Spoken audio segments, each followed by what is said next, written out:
Let me start at the beginning.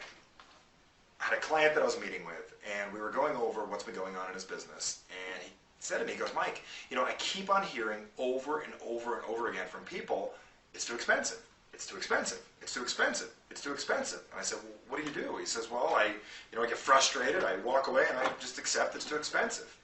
Now let me ask you, has this ever happened to you before where someone's told you your product, your service, or whatever you're doing was too expensive, or a myriad of other excuses that you've gotten, and you either accepted it or didn't know what to say?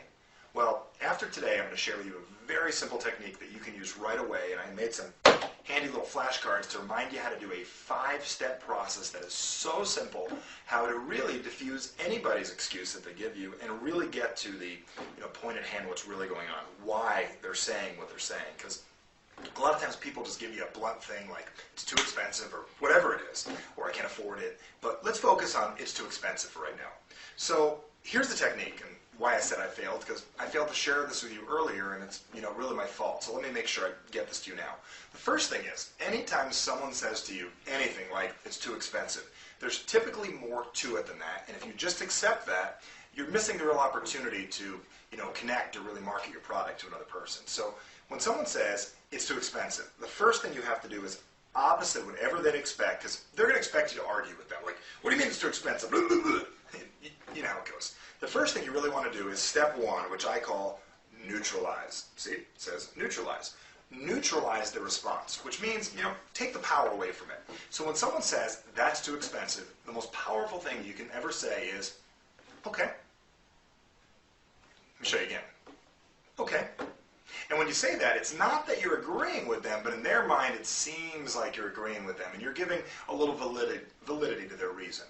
The second thing you do after you neutralize it, and I'll give you this, is you confirm what's really going on. For instance, when somebody says, that's too expensive, you might want to say, well, is that your only concern with our product?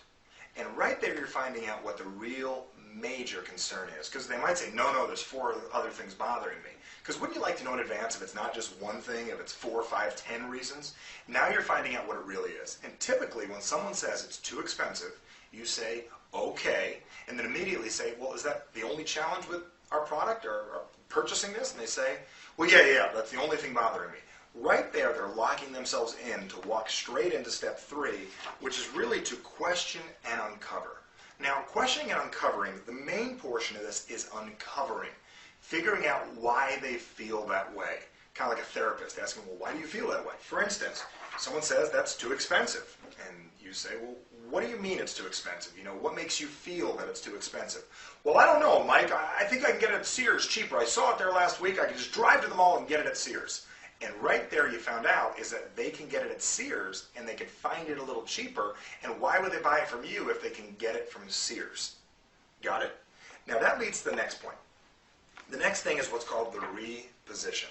Now what reposition means is now that we know that the real response is not the one you thought it was earlier. It's not that it's too expensive, it's that they can buy it at Sears.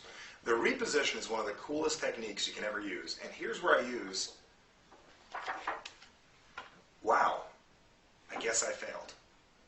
Now, saying I guess I failed is something they never typically hear. No one wants to admit that they failed, and no one wants to hear you failed. But if they do, they're going to be taken back and you're going to break their pattern a little. So right here at step 4, when they said it's too expensive and they can get it at Sears, you say, wow, I guess I failed. I guess I failed to show you all the value that you get with this product and the additional value you get getting it through me. And here's the opportunity for you to re-explain this, go through it over and over again until you can share enough value. Because remember, people will buy what they value and they see value in and what they desire to own. Now, when you say I failed to share with you all the benefits of this. Let me take a few minutes and make sure I go over this with you, because there's no way you should be feeling that this is too expensive. Let me make sure I go over this with you, because I don't want to miss out. I don't want to fail you, and I don't want to fail me by you not seeing the real value. Once you start to do this, they're going to open up to hearing the information one more time, and that leads you to step 5. And this is re-asking for the sale based on the real objection. See, the real objection is not that it's too expensive. The real objection is, why should I buy it from you when I can get it at Sears either for the same price or a better price? Now you're focusing on the real objection, not that it's too expensive, that you can get it at Sears, and why should I get it from you?